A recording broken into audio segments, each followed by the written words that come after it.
Good afternoon, amazing audience. Today we are live with an interesting guy. His name is Damian Stamm. Yeah? Damian, please do tell us, how are you doing today? I'm doing well, thank you. Yeah? Happy to be here. It's a great pleasure to have you. Thanks for joining us for this conversation. So tell me a bit about yourself, please.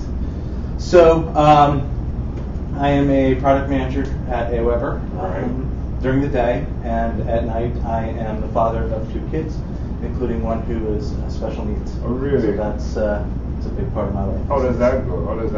It's a very interesting experience because my first child, he was born, and like any parent, I was scared and excited at the same time.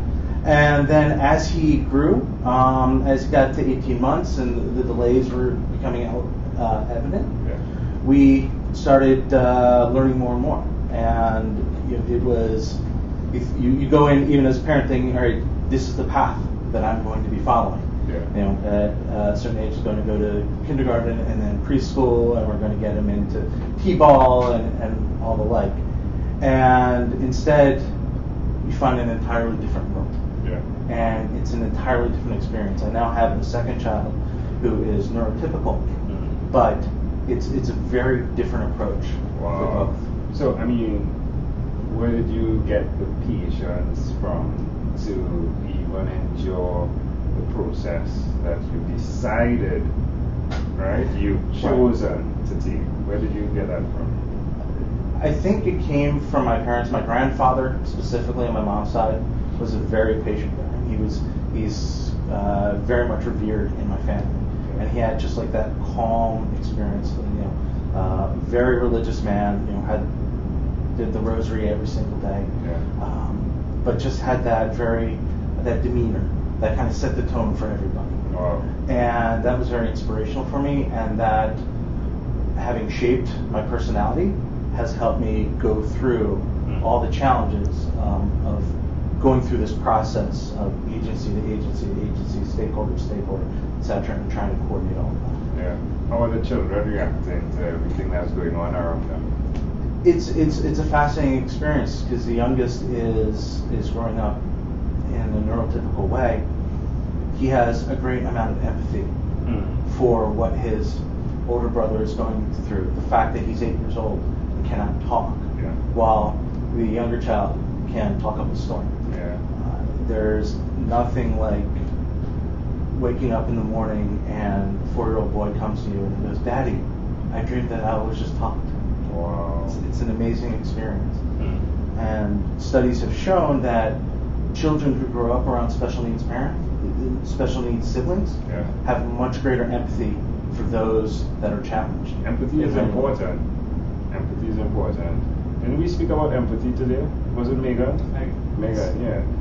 It's amazing again how these lines, you see this thread of connection in conversations. It's fascinating, right? So you're living what many people would fear to live, right? Many people. You can look at it that way, or you could look at it differently. I choose to look at it as a growth for myself. Right. It's allowed me to be far less closed-minded about those around me, and begin to really understand that there are challenges behind that shining presentation that we all post on social media. I was about to say that Instagram photo. Yes, exactly. And particularly growing up where I grew up, which was a very competitive neighborhood, everyone was striving to be the best, to be on the travel teams, to be at the states and competitions, etc. And stepping back and just saying, I want him to be able to say, "Hi, Daddy." Wow. It's a totally different experience. That's amazing. I feel like that has made me grow. That's amazing, Damian. Now, I use the word amazing like a ton, 100 million gazillion times, because the conversations I encounter, people are expressing some amazing things, right, about themselves. Tell me, if you could change something right now, right, in you, and how you interpret that experience, what would you change?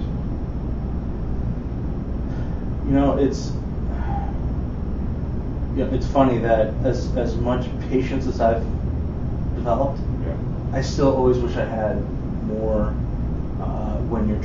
particularly when you're trying to coordinate different bureaucracies and agencies and trying to fight for your child to get what he needs. And there have been times where I feel like I've reached my wit's end, and you worry, did you approach things the right way to really get the most out of it. It's a never-ending quest to be able to have more patience and keep focused on the end goal. Yeah. Can I offer you just a statement? Sure. Yeah? It's okay to blow up. It's the way you blow up is important. Right. I saw a quiet room in the corner here. Like, I would suggest to you, right, give yourself that where you can go in that room or whichever room and blow up. Like, in terms of, alright, let me state it better. Where you express yourself, you release. Because what you're doing is huge. What you're doing is really huge. And I don't think anyone in the building can say, yes, I know how you feel. So, like, do that. Like, please, give yourself that opportunity. You could lock yourself in the car and scream. That works as well. I've done it before, it helps. But I would strongly suggest you do that for yourself. Because it's a ton, right? It is a lot. And I try to find pockets where I can just be myself, whether it's the soccer team we have here at work, or just trying to get out and get in a triathlon or something for me, so that I can have that time alone. It's important. Well, tell me one other thing you've done consistently over the last 3 years. Over the last 3 years,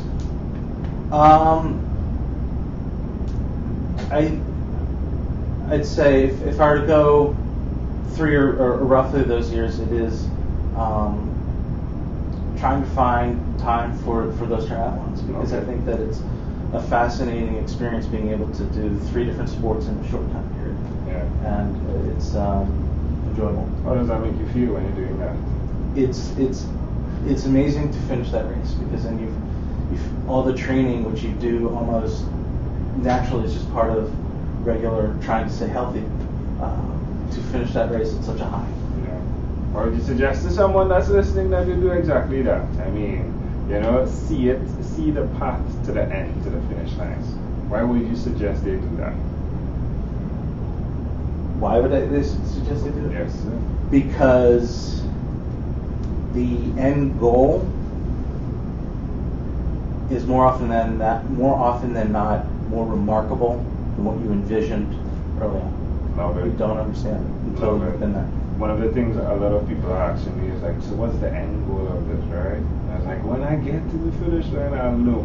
And sometimes I think we place so much emphasis on the journey itself that we create challenges that then depress the scenario. As opposed to, hey, I just need to get to the finish line and then I'll celebrate. Is it similar to what you're doing? Yes, although I would say that in my particular case, the journey itself is the end goal, because this is a fight about giving my son the best chance in life possible. And that's not going to end, especially when you look at the way science is developing and the fact that there are changes every day and innovation going on all over the place. There is always hope. Yeah. There is always hope. It's not going to be at a certain age that all of a sudden, okay, this is where he's going to plateau. You don't know that. Yeah. In today's economy, where new technologies and genome and all that stuff, there's always hope. So just keep fighting till the end, and know that there's a chance down the line. Might be short, might be medium, but there's going to be a chance, and be as best prepared to take advantage of it as best as possible. That's wonderful. Well, let's switch gears for a moment, my friend. Let me invite you now into my time machine that is surrounded with beautiful, warm blue Caribbean water. Damian, what is your earliest childhood memory? Being reckless. I broke several bones as a kid playing sports and playing on the jungle gym. So there was a lot of just playing soccer and frisbee on the beach with my dad. Yeah. How old do you think you were in those memories? 5 years old. Why do you think those memories are so clear? Because it was a connection with my father. Yeah. And just the fun I was having at that time. And now you are ensuring that your children have a connection with their fathers. A legacy. So it's beautiful. Yes. Yes. That's why I cherish just going to, with my neurotypical son, his swim practices and sports and everything. Yeah, like you get that. to Just share that enjoying space. Yeah, it's wonderful. Tell me, what's your favorite song at 12? Jeez, that's embarrassing. I think that was an I think I was listening to MC Hammer. Right. Right. Which song from MC? It was Too Legit to Quit. All right. You know, I love how these things connect. I mean, he is the guy, right? That's living a life where, you know, it's too legit to quit, right? Your sons, right? It's too legit to quit, right? Absolutely. High five. All right, my friend. We've arrived at our destination, but before we get off of this time machine, there's a small declaration form, so it's yes or no, right? Okay. Possibly a bit more. Have you chosen someone to pass on your skills to? Yes, I mean, I would pass along the importance of making sure that you always understand there's a team behind you and doing your best to facilitate that team. That if they're doing one thing over here, there is a connection to someone over there. Yeah. And doing your best to set up everything for success. If you do that, you've got the best chance. Sweet. Are you married? Yes. Well, you said you have 2 boys, right? 2 boys, yes. Do you believe in God? Yes. Do you have an inner circle of friends? Yes. Do you watch TV for more than 3 hours a day? Do. How about 3 hours a week? Maybe. Yeah. What about screen time? The phone and or the computer? More than 8 or less than 8 hours a day? Including work? Including it's given there's a lot of work for family behind the computer screen. It's a lot of that. I wouldn't call it recreational. Yeah. It can be up there. Yeah, it's cool. Yeah, wherever people work on the computer. Yeah. All right. If you had to share with us your own unique real statement, a statement that represents who Damian, and your last name slips me. Like, wait. What I'm cutting it. Oh, stop. If you had to share with us, your own unique real statement, a statement that represents Damian Stamm, what would you say that is? Never stop fighting. Okay. It's too legit to quit. Yes. This has been a great pleasure, Damian. Before you leave, is there anything else you'd like to share with our amazing audience? Just understand that when a child is acting up in a meltdown or something like that in the playground or something like that, just be understanding it's not always just because the parent is a bad parent or not disciplined, but sometimes, especially as parents are facing a lot of difficult challenges and trying to be understanding. I appreciate it. Thank you, my friend. Thank you. Oh,